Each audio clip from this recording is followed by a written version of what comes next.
లేదా ఇద్దరు ఫ్రెండ్స్ అలా ఉన్నారు. ఏం లేదు అంకుల్, ఏం లేదు అంకుల్, ఊరికే ఇలా ఉన్నాము. యాడికి రా ఇద్దరు ఇలా కలిసి వచ్చారు? ఆడుకునేందుకు వచ్చాను అంకుల్. అవును అంకుల్, ఆడుకునేందుకు వచ్చినాను ఇట్లా. ఏంట్రా విషయాలు ఏమన్నా ఉంటే చెప్పండి. నాకు ఒకటి గుర్తొచ్చింది అంకుల్, అది చెప్తాను. ఏంటి అది, ఏం జరిగింది? ఉండ్రా చెప్తాను. చెప్పరా ఏంటో. ఒక విషయం గుర్తుకొచ్చింది అంకుల్, అది చెప్తాను. చెప్పరా. నిన్న మా అమ్మ మా నాయనమ్మ ఇలా మాట్లాడుకుంటున్నారు అంకుల్. ఏం మాట్లాడుకుంటున్నారా? మా నాయనమ్మ చెల్లి ఛార్జింగ్ పెట్టింది అంకుల్. పెట్టింటే మా అమ్మను చెల్లి తెమ్మని చెప్తే మా అమ్మ తీసుకొచ్చేకి పోయింది అంకుల్. తర్వాత సెల్లులో ఫీడింగ్ ఏ నెంబర్ నుంచి వస్తుందని చూస్తే ద్రోహి అని కనిపించింది అంకుల్. అదేం పేర్రా అలా ఫీడ్ చేసుకుంది మీ నాయనమ్మ? అదే మా అమ్మ మా నాయనమ్మని అడిగింది అంకుల్. దానికి మీ నాయనమ్మ ఏమనిందిరా? అయినా ఏందిరా ద్రోహి అని ఫీడ్ చేసుకునేది ఏందిరా? అవునరా, అలాగే ఫీడ్ చేసుకొని ఉంది. అదే మా అమ్మ చూసి మా నాయనమ్మని అడిగింది. అప్పుడు మీ నాయనమ్మ ఏం చెప్పిందిరా? మరి ఏం చెప్పింది మీ నాయనమ్మ?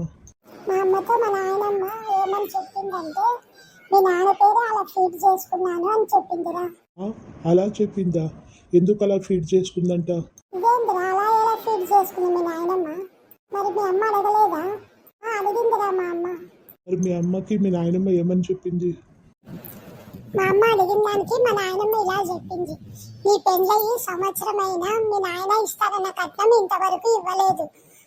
నాకు ద్రోహం చేశాడు, అందుకే ద్రోహి అని ఫీడ్ చేసుకున్నాను అని చెప్పింది మా నాయనమ్మ మా అమ్మతో. అలా అని చెప్పిందా మీ నాయనమ్మ? అవును అంకుల్. లేదా కట్నం డబ్బులు ఇవ్వలేదని వాళ్ళ నాయన పేరు ద్రోహి అని ఫీడ్ చేసుకుందా? వినేకే కామెడీ ఉంది కదరా. పెళ్ళైతానే మా తాత ఇస్తానన్నారంట కట్నం. బాగుందిరా పేరు ఇలా ఫీడ్ చేసుకోవడం, వింటుంటేనే నవ్వు వస్తుంది. నువ్వు ఏమో చెప్పాలన్నావు కదరా, చెప్పు. మా ఇంట్లో కూడా ఒక విషయం జరిగింది అంకుల్. ఏం జరిగిందిరా? మీ ఇంట్లో కూడా ఇలాగే ఏదైనా కామెడీ సీన్ జరిగిందా? అవునరా. ఏం జరిగింది? చెప్పరా ఏం జరిగిందో ముందు వినాలనుంది. మా అమ్మ మా నాన్న మాట్లాడుకోవడం విన్నానురా. ఏం మాట్లాడుకున్నారా? అదేంటో త్వరగా చెప్పరా. మా అమ్మ ఫ్రెండ్ కి బాగలేక ఆసుపత్రిలో అడ్మిట్ అయిందంటారా. మరి మీ అమ్మ చూసొచ్చిందా? మరి మీ అమ్మ మీ నాయన కలిసి ఆసుపత్రికి పోయి వచ్చిండ్రా? లేదు అంకుల్, పోలేదు.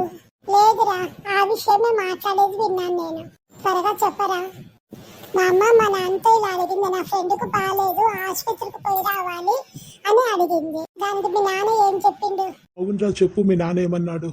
మా అమ్మ అడిగిన దానికి మా నాన్న పోయి రాపో, పోయి చూసిరా ఎట్లుంది తెలుస్తుంది, నీ టెన్షన్ తగ్గుతుందని మా నాన్న మా అమ్మతో అన్నాడు. అవునా, కరెక్టే చెప్పిండా. మరి బయలుదేరి పోయి వచ్చిందారా మీ అమ్మ? లేదు అంకుల్, పోలేదు. ఎందుకంటారా? మరి బయలుదేరుకుంటే మీ నాన్న ఏమి అడగలేదా? అదే అంకుల్, మా నాన్న అడిగిండు మా అమ్మని, మరి పోయి రాపో నేను ఇంట్లో ఉంటానని మా నాన్న మా అమ్మతో చెప్పిండు. దానికి ఏమనింది మీ అమ్మ? మా నాన్న పోయి రాపో అని చెప్తే మా అమ్మ ఇలా చెప్పింది మా నాన్నతో, బయటికి పోయేందుకు ఒక మంచి బట్టలు కూడా లేవు నాకు, ఒక మంచి బట్టలు డ్రెస్ ఏదైనా కొనకరా, అది వేసుకొని ఆసుపత్రి పోయి నా ఫ్రెండ్ని మాట్లాడించి వస్తాను అని చెప్పింది. ఇదేంటిరా ఆసుపత్రి పోయి కొత్త బట్టలు కావాలని అడిగిందా మీ అమ్మ? ఇదేంట్రా ఆసుపత్రికి మామూలుగా పోయి చూసొచ్చే దానికి కొత్త బట్టలు తెమ్మని ఎందుకు చెప్పిందిరా? మా నాన్న బట్టలు తెమ్మంటే మామూలుగా మా అమ్మకి తేడా అంకుల్, అందుకే ఆసుపత్రి వంకతో బట్టలు అడిగింది మా నాన్న. ఇదేం ప్లాన్ రో, బాగుంది. మరి తెచ్చిండారా మీ నాన్న? ఏం చేస్తాడు అంకుల్, తీసుకొచ్చాడు.